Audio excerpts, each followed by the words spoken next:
Hey, I know you. You're the guys I used to tell about my hunts a few years back. Don't worry if you don't remember me. I'm Vosrin, the Beast Slayer. Should I tell you about my latest hunt? For old time's sake. Well, I was up on the Blueberry Mountains range, looking for a type of beast called a Duraliodon.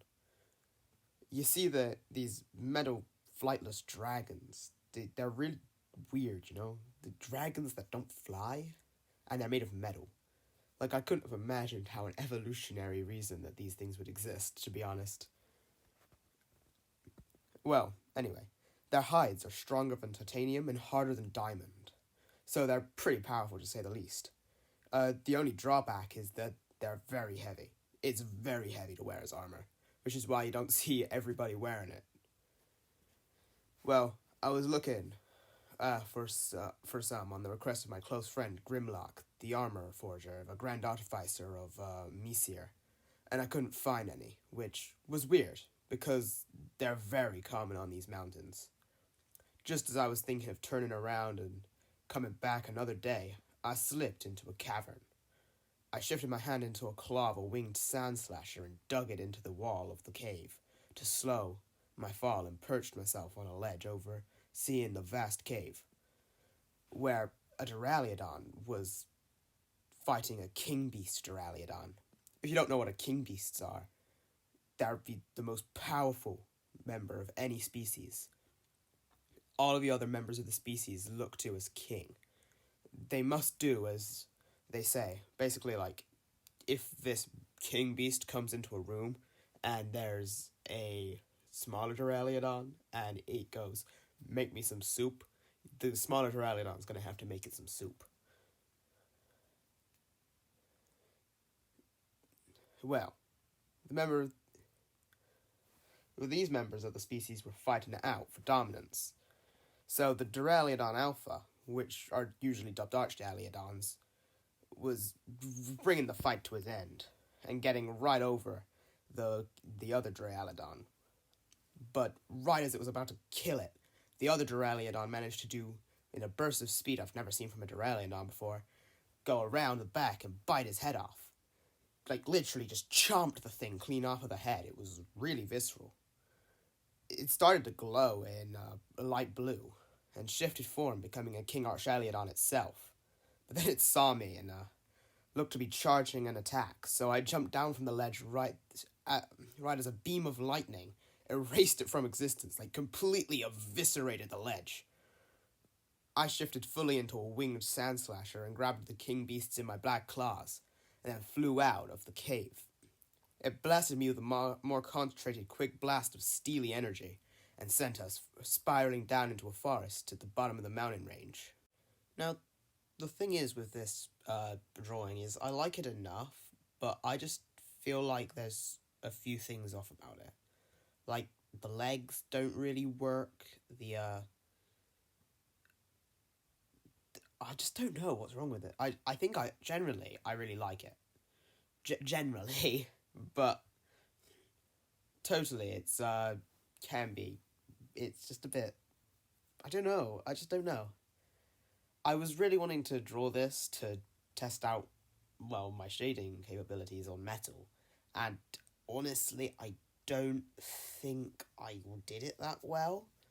I like how I rendered it before I got into the shading, but I think it's quite muddled when the actual shading comes into place.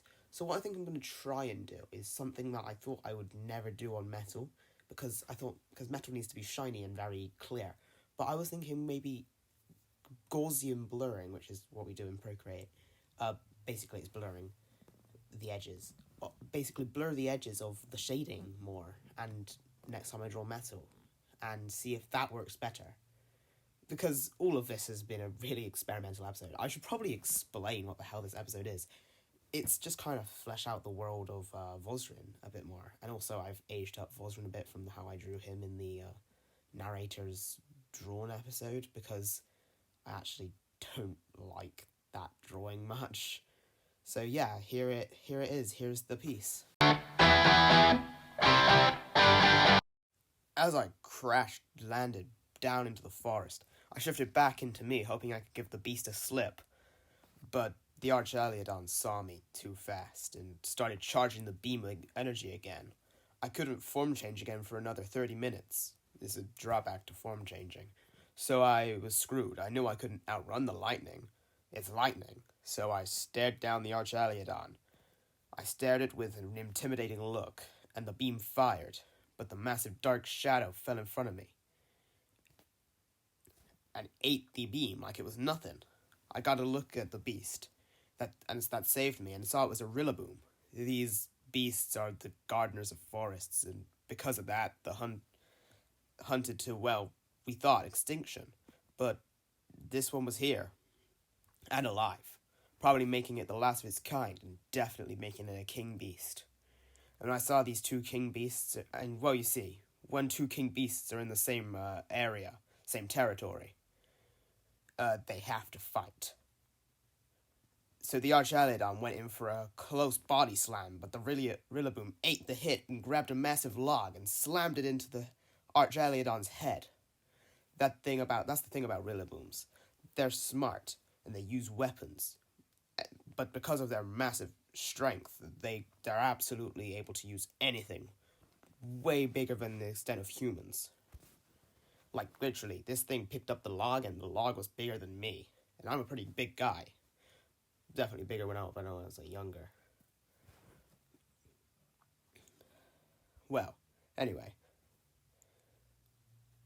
They're so smart that they're even able to use, like, the gestural languages used by deaf and blind people, you know? Not blind people, deaf and mute people. Like, and have comprehensive sentences and conversations. They're really incredible creatures. But the clash of the kings was interrupted by great thuds of loud noise that I thought before was coming from the fight, but apparently not, because off in the distance was an exceedingly large, titanic beast spouting fire from the cracks along its flesh. The two kings stopped fighting and bowed as the Alpha King Beast, Infernosaurus, came stomping past. You may be asking, what the hell is an Alpha King Beast? Well, it's a king beast that is so powerful that even other species must bow for it. And I heard that they had been waking up recently. Especially something about the Titanic Sea King Leviathan, but I thought it was just an exaggerated tale, so I did something crazy. I shifted into a fire elemental so I could stand the heat and jumped on the Fire King's back. Now, I would tell you more, but I really need to get going. So, come back later for more stories. Now, I didn't actually intend for this story to go this way, because I didn't intend for this art to be in the video at all. I literally was doodling, basically. And I just doodled a Rillaboom, and I thought, this has the potential to be a pretty cool piece. So I just kept on doing it, and then it just turned out like this, which is my favourite thing I've ever drawn. So, yeah. And, well, I've dropped hints at what's going to be the next Beast Slayer episode. It's going to be Clash of the Titans or something, and it's going to be something really powerful. But these two, you're probably thinking, these two drawings, they're very random. Why are you drawing an Arch-Aliodon and a Rillaboom? Those have nothing to do with each other. And I was thinking, yes, they do. Yes, they do, because they were both on my team for the new Pokemon DLC. And I was thinking of them as my, like, Godzilla and my King Kong. And I basically thought, what if I wrote a Godzilla versus Kong story with these two, and I just draw them a bit more realistically than how Pokemon draw them. And I think one is very realistic, and the other I really failed in, but I think I've got one of my least favourite things I've drawn recently, and my favourite thing I've drawn recently in the same episode, so it's a win-win, I guess.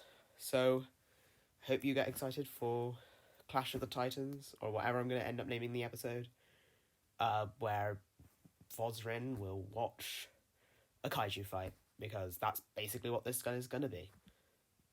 See you later.